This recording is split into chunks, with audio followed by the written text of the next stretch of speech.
My guest today is Ahmad Ammous. So I am a physician who kind of has alternative views about the medical system and how medicine is practiced these days. And I just wanted to share what my experience in medicine has shown me so far and how people can escape this system. All right, let's do it. Okay, let me just start with how I came to my realizations. I've always wanted to be a physician. My dad was a physician. My dad was a plastic surgeon, and just seeing how he helped people, the look on their faces once they recover from surgery and feel better.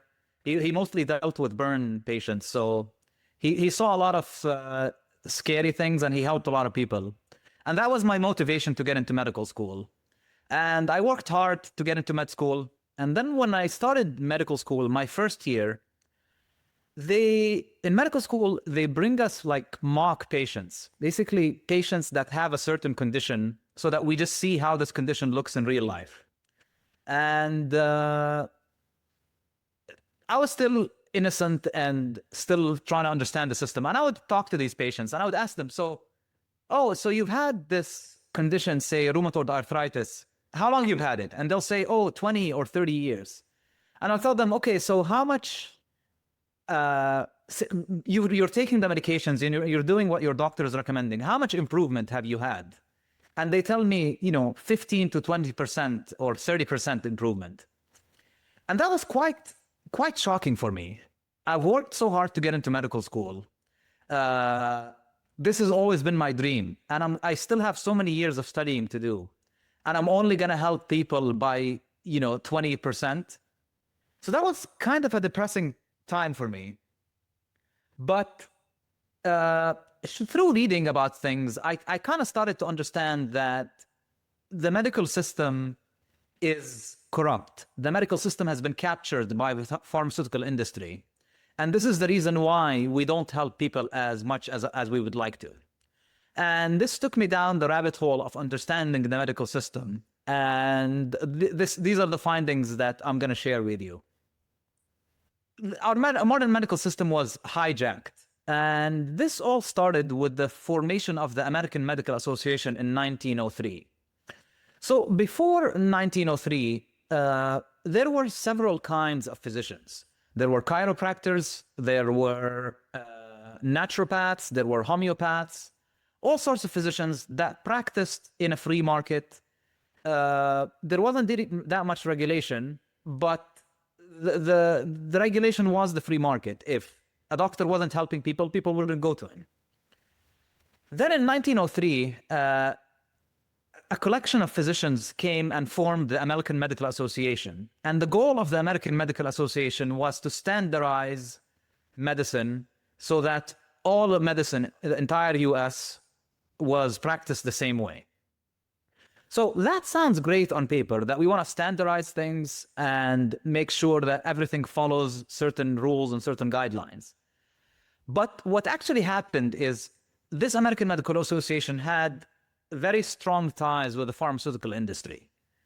And so any medical school that did not teach pharmaceutical-based medicine was shut down. So more than 60% of US medical schools were shut down. And this is around the time of 1910, where this guy, Abraham Flexner, was tasked with writing a report to try and standardize medical education in the US. And he came up with the conclusion that 60% of medical schools need to be shut down. So at that point, people were forced to just, physicians were only given the option of learning pharmaceutical-based medicine. And this is why the system we're in right now, where if you go to a physician, the first and last resort is always medications. And this started with the formation of the American Medical Association, and it led to the suppression of all sorts of other natural healing modalities. The thing to note here is I'm not saying that the natural healing modalities are necessarily superior to pharmaceutical-based medicine. But each one works for a certain condition. Not everything needs a pill. not everything can be healed by a natural remedy. And that's why you let the free market decide.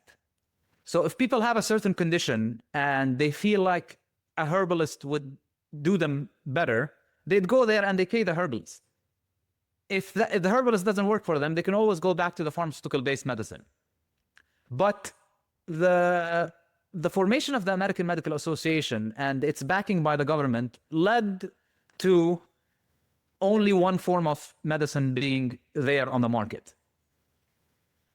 And this is the reality that we live in right now. That was a very difficult time for me in medical school because, well, okay, so all they're going to teach me is how to give people pills, and these pills are not really healing people.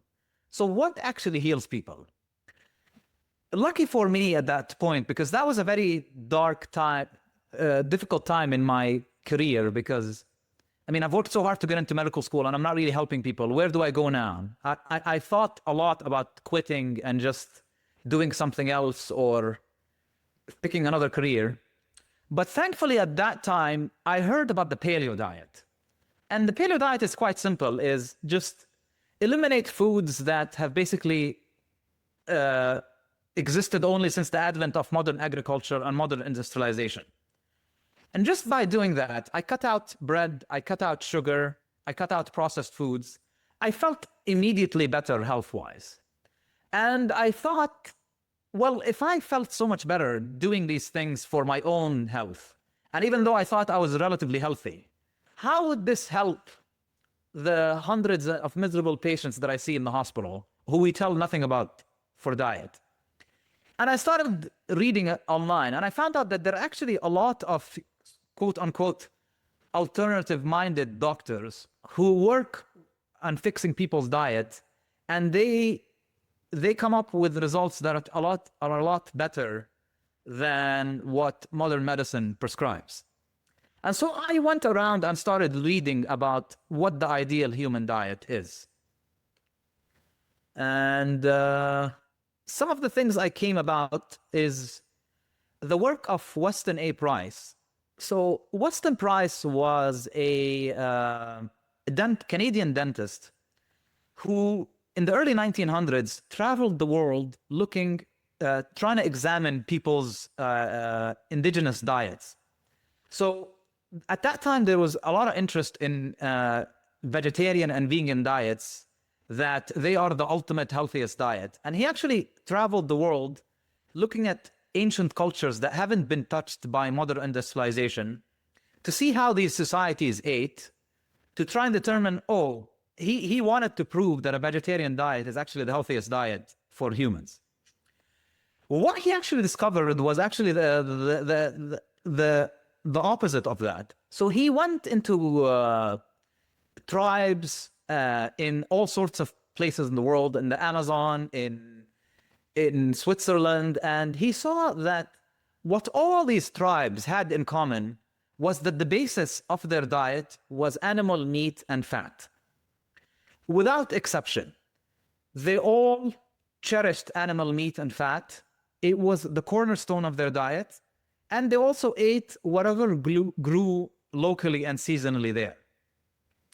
And this, I think, is the optimal human diet, is your major source of calories and nutrition needs to be from meat, animal meat and fat, preferably whatever is found locally, whether that's fish, whether that's game, whether that's chicken, etc. And then you eat local fruits and vegetables to what grows in season.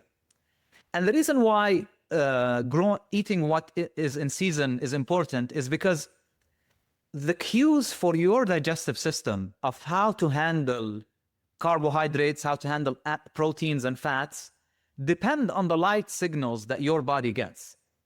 So if you live close to the tropics and you get plenty of sun, your body is able to digest pineapples year-round, and it doesn't cause metabolic dysfunction for you. On the other hand, if you live in Boston like I do, your body is less able to handle pineapples or sugar in December. And this has to do with how your metabolism runs and how it's sensitive to the temperature and the light that you're exposed to. which I'll go into a little bit more later. So I think the cornerstone of helping people feel better is working on their diet.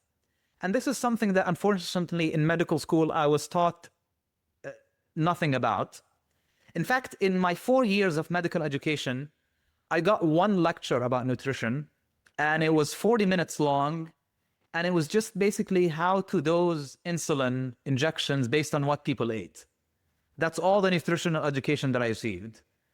Even though nutrition is just so important about how your body functions and heals.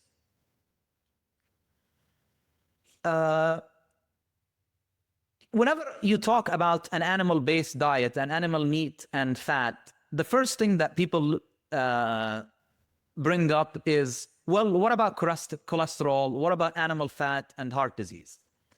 And this is, again, a very big scam that I had to unravel and discover and understand. And the entire push against animal meat and fat started with something called the 7-country study by this researcher called Ansel Keys. So what he looked at the amount of saturated fat that some certain countries are eating and the risk of heart disease. And he plotted them on this first graph and saw that for these 7 countries, the more animal fat they eat, the higher the risk of heart disease. And because in the 1950s, there was a huge increase in the risk of heart disease, in the advent of heart disease, people just took this finding and it was a revelation. Oh, now we finally know the answer of what's causing all this increased risk of heart disease. And who jumped on this discovery? The processed food industry, because using this discovery, they were telling people, eat less meat and fat, and instead eat processed vegetable seed oils that are factory made, that had a long shelf life, and therefore had such huge profit margins for them. And don't eat animal meats and fat, where there's less profit margin for people eating butter and milk and steak. What you actually later discover is that they looked at Ansel Keys' data and they saw that he actually eliminated the countries that did not fit his model. So he only selected for the countries that fit his model. He plotted those 7 countries and he came up with that first graph. The second graph is there's no relationship between saturated fat intake and risk of heart disease. So it was all a scam, but the scam was picked on by the food industry, and there was a huge propaganda campaign behind it. And all of a sudden, mothers were no longer using butter in their kitchen and were instead using Crisco and using vegetable seed oils.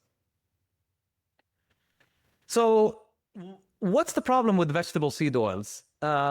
These are oils such as sunflower, soy, cottonseed, safflower, corn oil, and others. What's important to note is that seeds in nature are not created for our consumption. Plants create seeds in order to propagate and in order for their progeny to grow. So there are certain compounds in the seeds that they don't want animals or humans to access.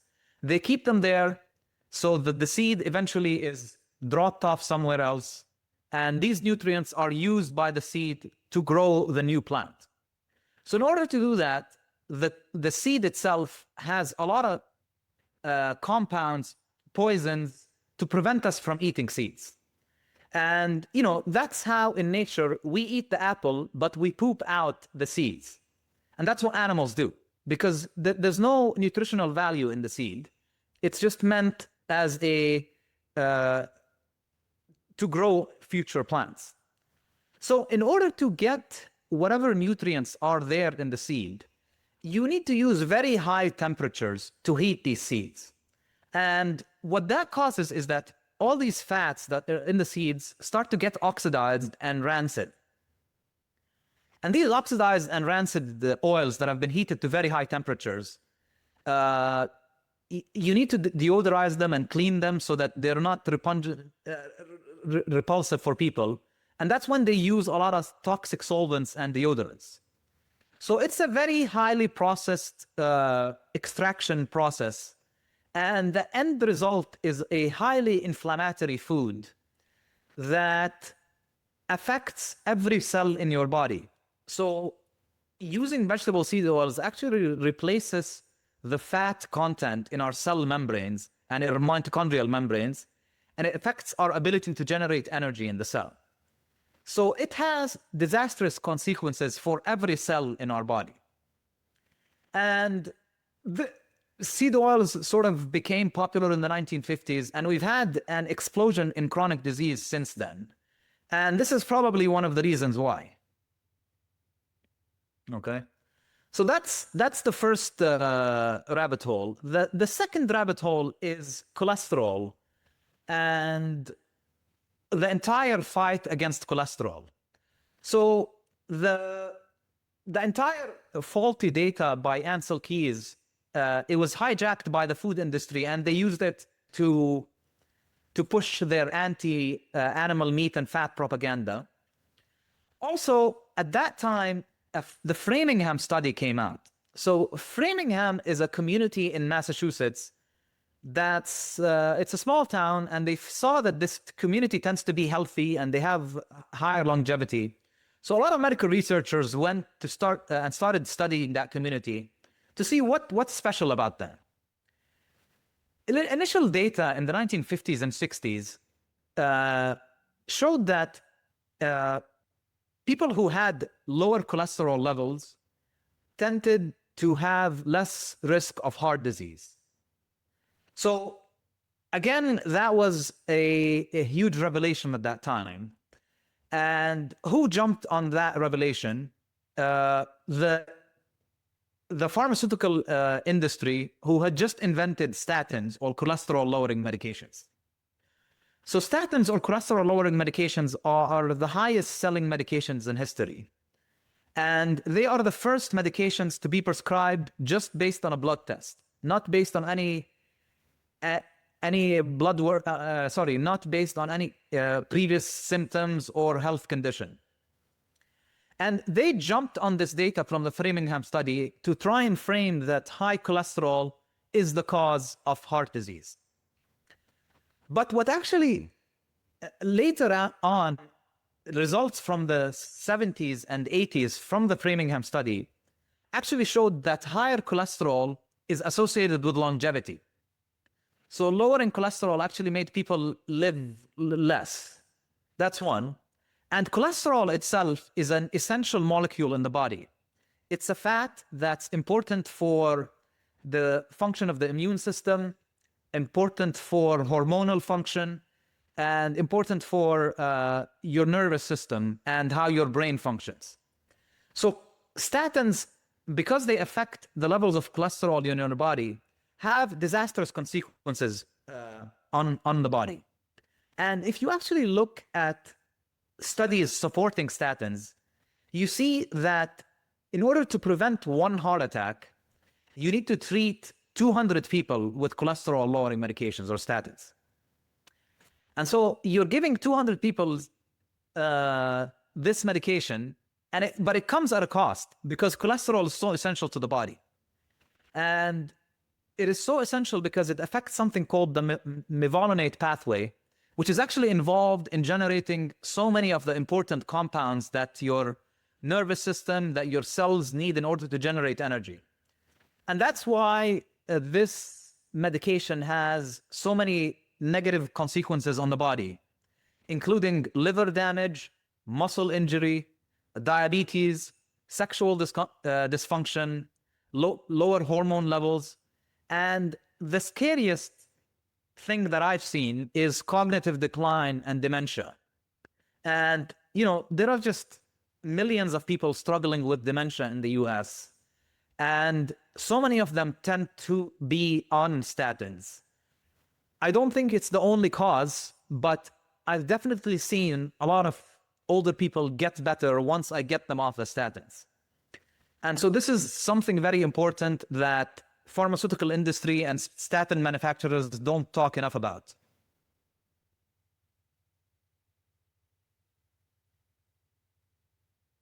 Another important rabbit hole that is worthy for people to go down is the healing power of light. So diet is very important, but actually this book, Melanin, the Master Molecule, it's quite a revelation in this field. What it discusses is the ultimate source of energy for your body is not actually food. Your body uses food as a substrate to give you compounds in order to regenerate your cells, to make proteins, to make muscle, to make, tissues in your eye, to make cell membranes. But the actual energy that runs this entire process is actually light. You use visible and also invisible light to generate energy in your cells. And that happens where light actually splits water molecules in your cells, and that actually creates an electric current that is used to power all cell processes. The author of this book actually has another book called Human Photosynthesis. And us as humans, we actually do photosynthesis. And that's why the light we're exposed to is so important. For most of human history, that wasn't much of a problem. But over the last 100 years since the invention of the light bulb, we've been indoors all the time, exposed to a spectrum that's different than the natural spectrum of sunlight that's outside.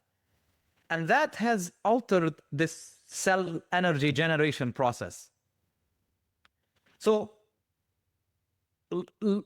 artificial light in general is bad for you, but the worst culprit is what we've had since the early 2000s, which are blue LED bulbs, because they give a very unbalanced spectrum of light that doesn't power this cell generation energy process as well as it should. And this is why it's very, very important right now to be sensitive to the lights you're exposed to at home and make sure you are going outside and getting sunlight as much as possible.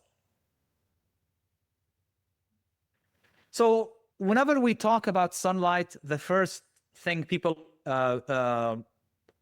bring up is, well, the sun leads to skin cancer. And there's also a lot of confusion here, and it's people who discuss this topic haven't really looked into the literature deeply or what the literature actually says. So there are two forms of skin cancer. Melanoma, which is the more lethal and the one that tends to metastasize to other tissues in the body. And then there is the more benign skin cancer, which are squamous and basal cell carcinoma. Squamous and basal cell carcinoma tend to be benign, as in they don't spread to other parts of the body. You'll have an outgrowth on the skin, but that can be eliminated surgically. These cancers, the sun does increase your risk of getting these cancers. However, melanoma, which is the lethal form of skin cancer, actually 80% of cases happen in non-sun exposed areas. So it's not actually the sun that leads to melanoma. There have been links with sunburning and getting melanoma, but that's, again, I recommend that people don't get sunburned. But if you get proper spectrum of sunlight without getting sunburned, then you are not increasing your risk of melanoma. In fact, the sun has been found to be protective against the most lethal forms of cancer we face these days, which are breast, colon, and blood cancers. The sun is actually protected against them. And this, you need the entire spectrum of the sun. So you want to have as much skin outside as possible. And you also want to avoid sunscreen because it blocks UV, which is essential to many functions in the body. And sunscreen itself is actually an endocrine disruptor, which means it acts on our hormonal receptors and affects their function. So it acts on our estrogen receptors and makes your own estrogen or your own testosterone not work as well. And this has very bad consequences for the body, including increasing risk of cancer. And certain forms of sunscreen are also neurotoxin, meaning they affect the function of the brain. Another important issue with our sunlight exposure is that sunglasses are also bad for your health. Your eye, which evolved with the sun over thousands and thousands of years, wants the entire spectrum of the sun, including UV. The spectrum of the sun actually sets your circadian rhythm based on what your eyes see. So when you wake up in the morning, you see the morning sunlight, your eyes are expecting a certain sunlight spectrum, and that spectrum activates certain compounds and molecules for the rest of your day. If you are artificially suppressing part of that spectrum with sunglasses, you are disrupting this circadian cycle and circadian rhythm. Also, the signal to your eyes, the eyes are your most sensitive signal to sunlight. The signals to your eye actually increase your melanin synthesis for your entire skin. So when you get skin in your eyes, that's a signal for the rest of your skin to generate more melanin. And that reduces your risk of sunburn. And it gives you that nice tan, which is protective against the sun. So sunglasses actually increase your risk of getting sunburned. Okay. What about blue light? I mentioned blue LED bulbs, which started in the early 2000s. And these have disastrous consequences that we're only starting to understand. And I think this century is going to be the century where we truly understand the effects of light on our biology. And the main thing to know about blue light is, so blue light is a spectrum from the visible spectrum. So the visible spectrum of light are the wavelengths that we can see. And, you know, the spectrum of the sun has red light, yellow light, blue light, purple, green. These all exist together in the spectrum of light that gives us the white light that gives us vision. In nature, blue light does not exist in isolation. It's always paired with infrared, which is heat that the sun generates, or UV light. So the way our bodies process blue light is it's a stress to the system that's always balanced by the presence of infrared and UV light, which are more healing to the body. But since the invention of LED technology, we've been able to generate blue light on its own. And that is a stress to the cell, affects how the cell generates energy, and it's affecting every function in our body. And so where are we exposed to blue light? These are LED bulbs that are basically everywhere you go now, you have them, and also monitors. So it's very important to be wary of your exposure to these things. And we can maybe talk at the end about certain methods to protect yourself against this. It is especially important to avoid blue light after sunset, because in nature, there's no blue light after the sun goes away. The sun is the only source of blue light. And if you're exposed to blue light after sunset, you are suppressing your melatonin levels. And melatonin is very important for not only sleep, but it has very important regenerative, anti-inflammatory, and anti-cancer properties in the body. Okay? I'm not a big fan of health gadgets in general, but if there is one gadget that I would recommend for people, if you live anywhere in the modern world where there is artificial light at night, unless you live in the desert or in the jungle where there's none, very important thing to have in your house are blue blocking glasses. So these are glasses that you should put on after sunset. And what they do is they block the blue light from going into your eyes. And without this blue signal to your eyes, you continue to generate melatonin to an adequate level. And this has not only improves your quality of sleep, but has very important effects on your body's ability to regenerate. And, when I read about it and when I started exploring it, I thought this will have no effects on me. I'm already feel good. My sleep's already good. But once I tried them, my quality of sleep became 10 times better. And how refreshed I felt the next day was amazing. And in general, you want to try and minimize artificial light at night as much as possible. And if you have blue LED bulbs in your house, try and replace them with ideally candlelight. It's more romantic also. But even if just incandescent bulbs, which are unfortunately not very easy to find these days, those are also very helpful because they contain a more balanced spectrum of light. Another important topic, and I think you've had other podcasts about this. Another important topic when we're talking about the cell's ability to generate energy are electromagnetic frequencies. This is a topic that is there's a lot of controversy about it, and the reason there is controversy is because a very powerful tech industry and telecommunication industry doesn't want us to know what the data actually shows. But there's plenty of data linking electromagnetic frequencies with many conditions, including brain tumor, breast cancers, Parkinson's, dementia, ADHD, autism, and depression. Of course, correlation is not causation, but there's a lot of studies that suggest that this is at least worth exploring more.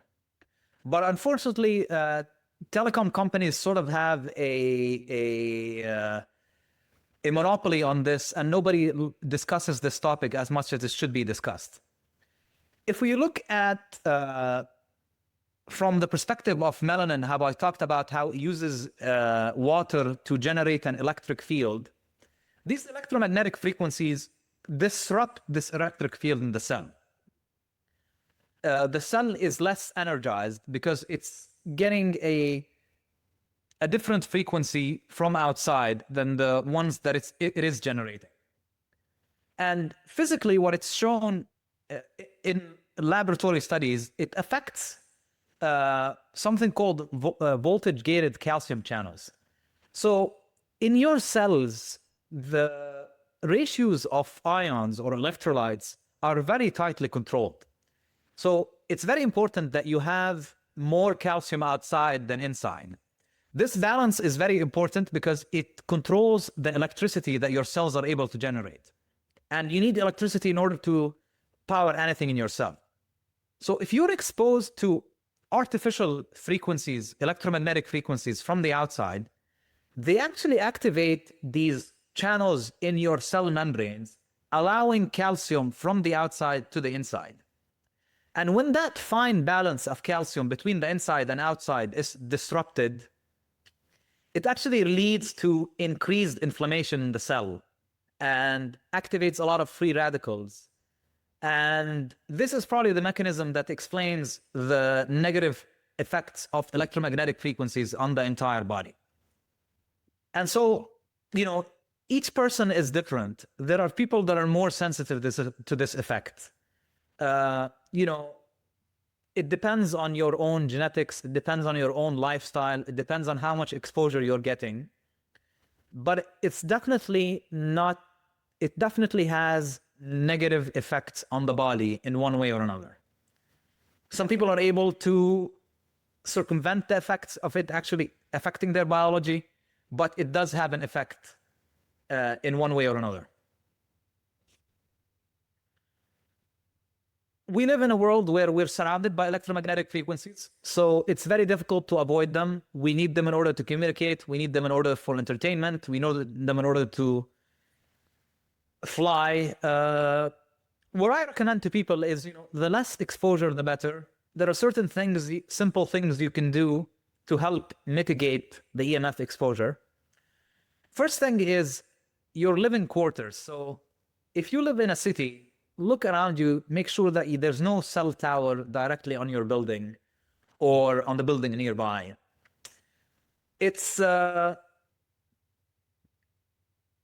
that you'll have to move, but it's not good for you if you're getting exposed to these electromagnetic frequencies 24/7.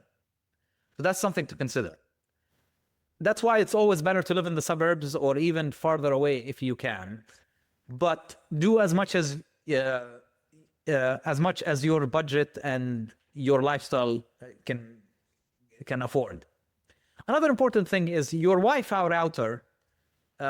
You can just turn it off at night. You're significantly reducing your exposure at night if you just turn it off at night and just turn it back on in the morning, and you'll feel it. You'll feel the effect in your sleep, because even if you have had some damage from electromagnetic frequencies during the day, if at night you are reducing your exposure, your body is able to regenerate and detoxify and get rid of these free radicals that were formed. So that's a very important thing. Cell phones, as much as possible, try and keep it away from your body. So there's a rule where the farther away the device is from your body, the less exposure that you have. Inverse square law, it's called. So it's much better to talk on loudspeaker than it is to have it right by your ears. And if you're able to not carry it on your body, that's also good. It's difficult for many men because we carry it around in our pockets all day. But if you want to do that, then maybe try and turn off your 5G when you do that. Turn off your Wi-Fi, and then when you need to use it, turn it back on. These are all small things that can make a difference. And finally, the best way to get rid of EMF is to ground yourself, connect yourself to the earth. So all these foreign electron frequencies are actually dissipated into the earth when you ground yourself, when you go outside with your bare feet and touch some grass or some sand or stand outside. And also, of course, sun exposure is the best way to reactivate your cells and regenerate that electric field that powers your body.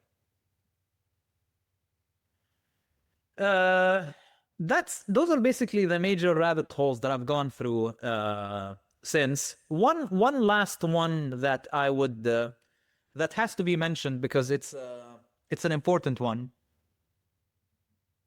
It's the field of modern psychiatry. This is probably one of the biggest scams in modern medicine. And if people want to really understand what's happening, this book by Robert Whitaker, it's called Anatomy of an Epidemic, really is very eye-opening. And what's important to note is that the entire theory that, depression is caused by a lack of serotonin, depression is caused by an imbalance of dopamine, these are all theories that haven't really been proven in animal studies or human studies. There's no proof that there is low serotonin in the brains of people who are depressed. Why they labeled it as a serotonin deficiency is because they've invented drugs that raise serotonin levels. So in order to sell you drugs that raise serotonin levels, they labeled depression as a serotonin deficiency. What do these drugs actually do? Well, they have, on the short term, they can provide some benefit. And there's a lot of talk about whether this benefit is just placebo, because the drug kind of makes you feel a little bit different, and people figure out, oh, okay, this drug is working, and now I finally feel better. And oh, it's the medication that got me out of the depression. Most of these medications are only tested for several months. Studies, but doctors prescribe them for years. The studies that actually test them on the long term show that actually people do worse off on these medications than without them. What it actually does is that depression historically was just a brief episode where you feel a little bit down because things are not working out in your life and you feel depressed, etc.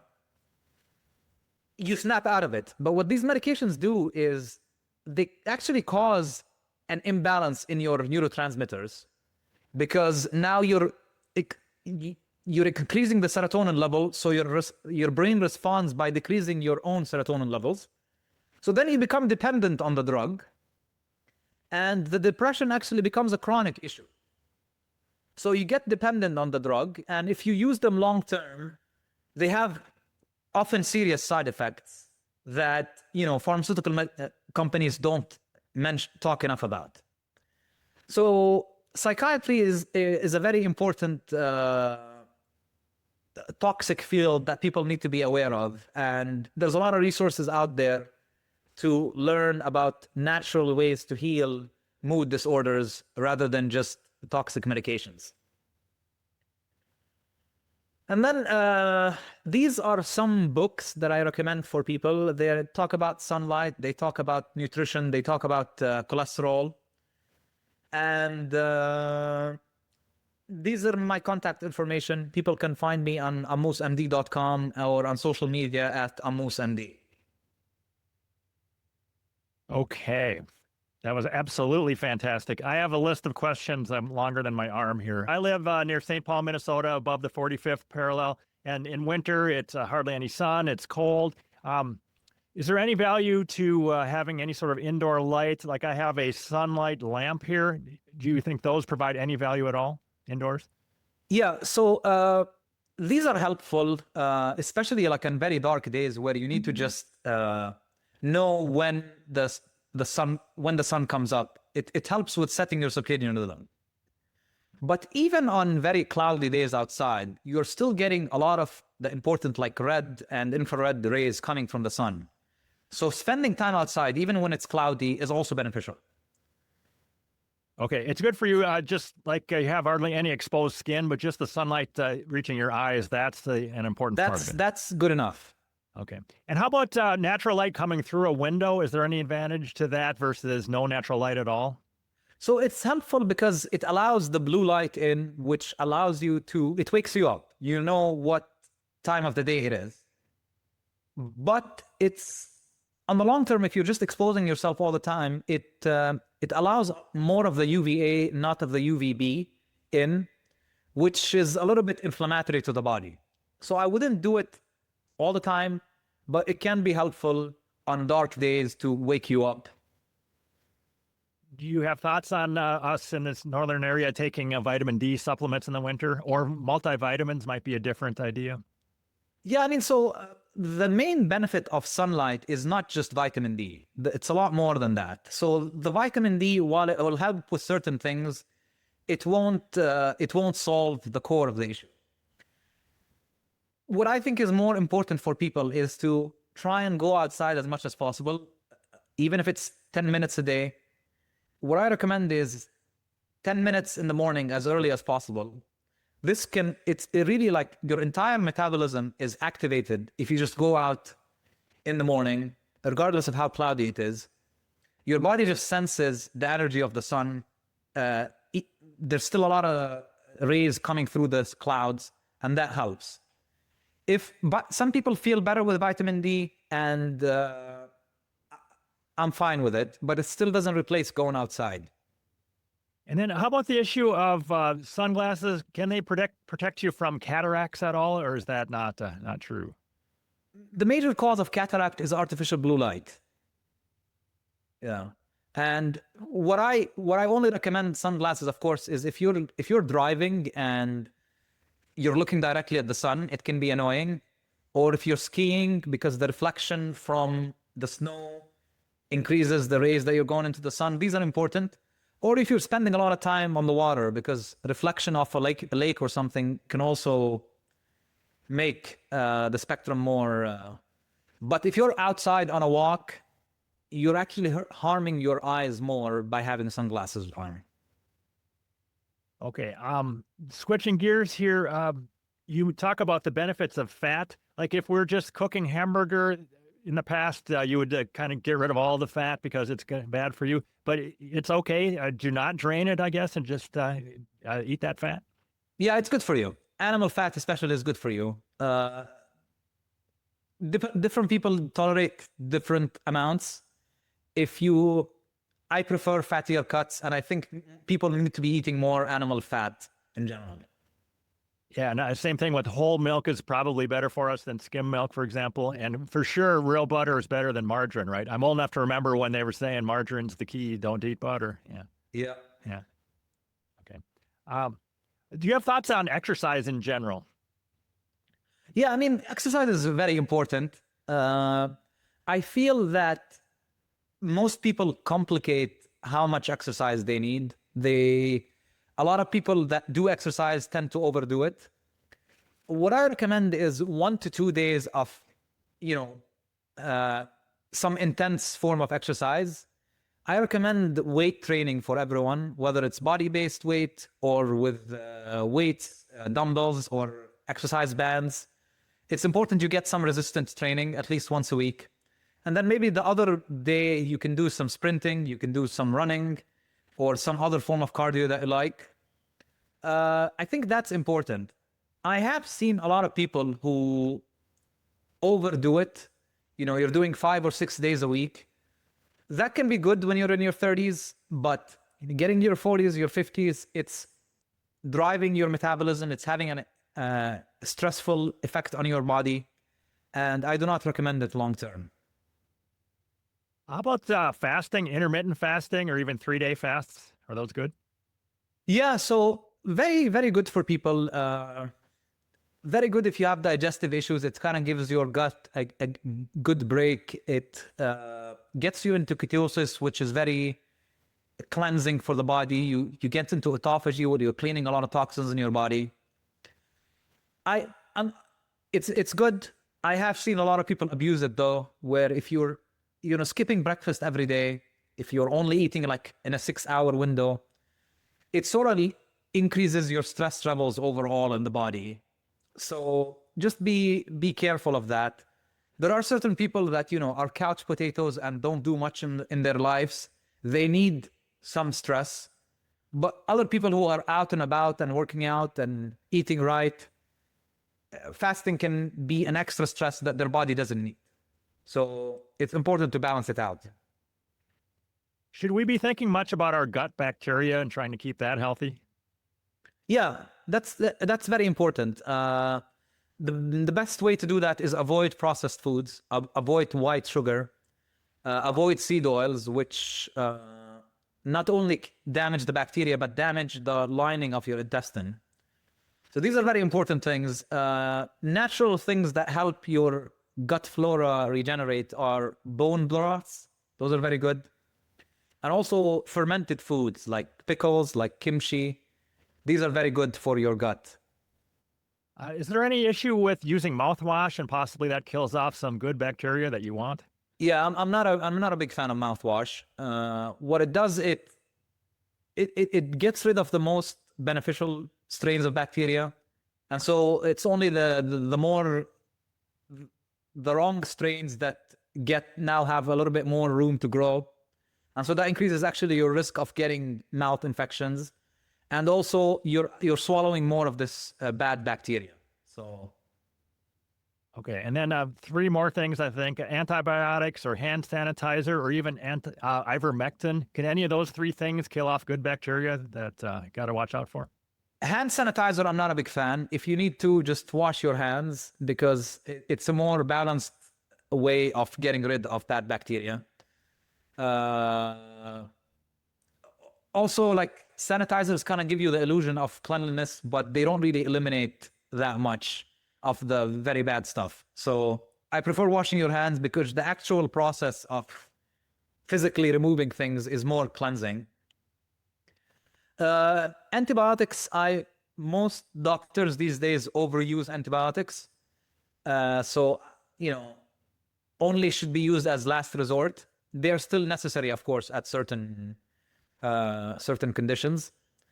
If you need to take an antibiotic course, make sure you are taking things that regenerate your flora, like kimchi, like pickles, like bone broth. Even a probiotic supplement can be helpful in this period. Other things that are helpful is also like fermented dairy, like kefir. That's also very good for the microbiome. Any thoughts on coffee, on if that's harmful in any way? Or? Yeah, I mean, I think people overdo it with their obsession with the health effects of coffee. I think it's fine if you have 1 or 2 glasses a day. It's kind of like a signal to your body that, okay, now it's time to wake up. Your body just starts to kind of adjust your hormones based on when you get that coffee. And it's good. It's social. It tastes good. I think once you get to the point where you need 3 or 4 or 5, that's suggestive of like some energy imbalances in the body that these need to be addressed rather than just, band-aid them with the coffee. So that's my suggestion. All right. Thank you for answering all these questions. I have more if you're okay with that. Yes, I'm free. How about alcohol? Any advice on that? Yeah. So in general, I mean, it goes into looking at coffee. Anything you take into your body orally requires enzymes to be broken down. So you have a finite amount of enzymes because these enzymes are also not only used to digest food, they're also used to cleanse things in your body, get rid of dead tissue, all these things. The more strain that you have on these enzymes, the more food that you're eating, the less you have enzymes to digest other food and to do other important processes in the body. So the main effect of alcohol is that destroying a lot of these enzymes in order to be broken down in your body, but it's not providing any nutritional value. So you're basically just depleting your body without getting any benefit. So, if you eat a steak, it's consuming digestive enzymes, but it's giving you vitamins, it's giving you nutrients, it's giving you protein. The alcohol is doing that without giving you anything. So that's why alcohol is detrimental. Again, 1 glass every few days, a glass of wine is fine. It's a social thing. Having social connections with people is important. So I'm fine. Once you get to the point where you're drinking 3 or 4 or 5, then that will have long-term consequences on your body. Okay. And then how about soda? I would guess that you're not a big fan of either diet beverages or sugary beverages, soda beverages. But which one is worse out of those 2 choices even? Yeah, I mean, the main issue with soda in general is that their acidity. So they're very acidic. So in order for your body to kind of neutralize the damage that they do, it has to deplete a lot of calcium from your bones in order to calm down the fire.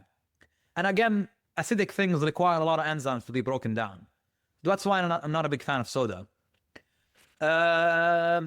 It's a good point. Which is worse, sugar or no sugar? Because the artificial sweeteners, some of them are like aspartame, are directly neurotoxic to your body, like directly neurotoxic to the brain. So I don't like these. I think if you're able to get real cane sugar, not high fructose corn syrup soda, it's better for you than diet soda. High fructose corn syrup versus diet soda, I think both of them should not be drank. So, all right. And then you talked about grounding, and again, there's maybe 6 inches of snow out here. Is there any value in like inside your house walking around barefoot, or you're just out of luck in this time of year?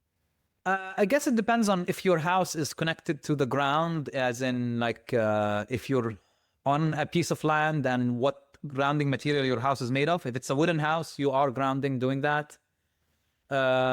Also, so that's one consideration. If you go outside and hold a tree, you're grounding yourself doing that. That's one thing to keep in mind. I think, I mean, in the winter, it's okay to not ground that much, but if you're being outside and just seeing the sun, being in an open space, that's beneficial. All right, I think I have two more questions. Do you think 5G is 5G any more dangerous than older cell technology? Unfortunately, it is. Unfortunately, I wish I had more knowledge about this field, because there's just a lot of suppression about what is actually happening. But what it is, it's just an increased energy of these electromagnetic frequencies, and that depletes more of your energy field in the cell. That's basically what it is. You know, your cells, if you have a very strong energy field, anything from the outside doesn't affect you.